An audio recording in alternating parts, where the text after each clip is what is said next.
राधे राधे दोस्तों, कैसे हैं आप। चलिए आज आपको सुनाती हूँ राधा नाम की महिमा। राधा नाम की महिमा अपरंपार है।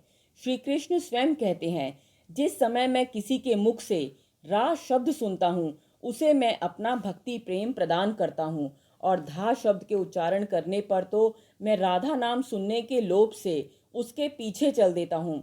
कृष्ण के साथ श्री राधा देवी सर्वोच्च देवी के रूप में विराजमान हैं। राधा रानी के नाम की महिमा यदि आप नहीं जानते हैं तो आज हम आपको इस छोटी सी कहानी से उनके नाम की महिमा का गुणगान गा रहे हैं, जिसे सुनकर देवता भी उनकी प्रशंसा करने लगते हैं। एक बार एक व्यक्ति था। वह एक संत के पास गया और कहा, संत जी, मेरा एक बेटा है। वह ना तो पूजा पाठ करता है और ना ही भगवान का नाम लेता है। आप कुछ ऐसा कीजिए कि उसका मन भगवान में लग जाए। तब संत जी कहते हैं, ठीक है बेटा, एक दिन तू उसे मेरे पास लेकर आ जा। अगले दिन वो व्यक्ति अपने बेटे को संत जी के पास लेकर आ गया।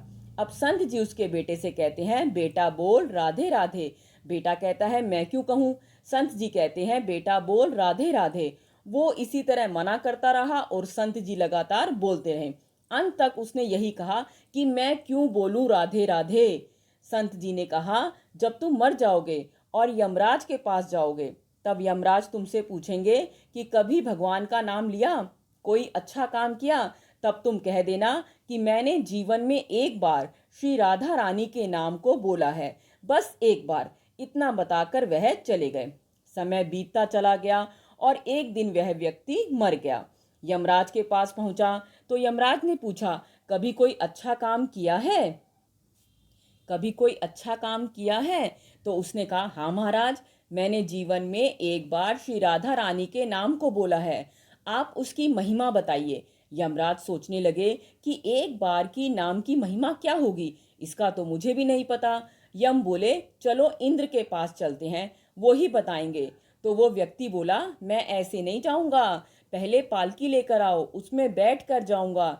यमराज ने सोचा, ये तो बड़ी मुसीबत है। फिर भी पालकी मंगाई गई और उसमें उसे बिठाया गया। पालकी उठाने वाले 4 लोग लग गए। वो बोला, यमराज जी, सबसे आगे वाले पालकी उठाने वाले को हटाकर उसकी जगह आप लग जाइए। यमराज जी ने ऐसा ही किया। फिर सब मिलकर इंद्र के पास पहुंचे और बोले कि एक बार श्री राधा रानी के नाम लेने की महिमा क्या है। इंद्र बोले, महिमा तो बहुत है, पर क्या है वे ये मुझे भी नहीं मालूम। बोले कि चलो, ब्रह्मा जी को पता होगा, वही बताएंगे।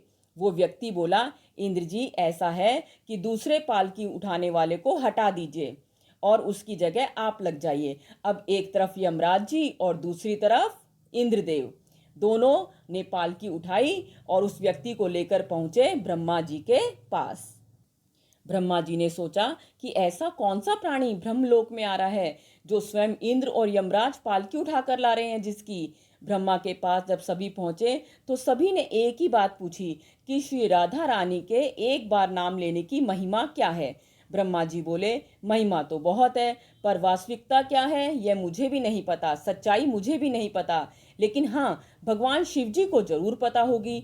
वो व्यक्ति बोला कि अब आप तीसरे व्यक्ति को हटाइए और आप उसकी जगह लग जाइए, तभी मैं जाऊंगा शिव जी के पास। अब क्या करते, महिमा तो जाननी थी। अब पालकी के एक और यमराज हैं, दूसरी तरफ इंद्र और पीछे हैं ब्रह्मा जी। सब मिलकर भगवान शिव के पास गए और भगवान शिव से पूछा कि हे प्रभु, श्री राधा रानी के नाम की महिमा क्या है, केवल एक बार नाम लेने की महिमा बताइए और कृपा करके बताइए। भगवान शिव बोले कि मुझे भी नहीं पता, लेकिन भगवान विष्णु को जरूर पता होगी। वो व्यक्ति अब शिव जी से बोला कि अब आप भी पालकी उठाने में लग जाइए।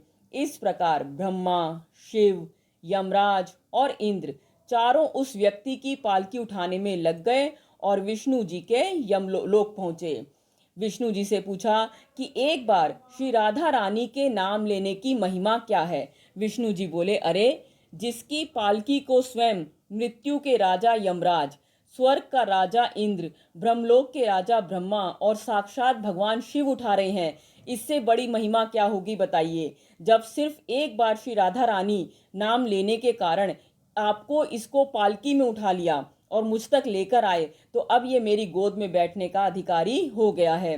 भगवान श्री कृष्ण ने स्वयं कहा है कि जो केवल रा बोलते हैं तो मैं सब काम छोड़कर खड़ा हो जाता हूँ, और जैसे ही कोई धा शब्द का उच्चारण करता है तो मैं उसकी ओर दौड़कर उसे अपनी गोद में भर लेता हूँ।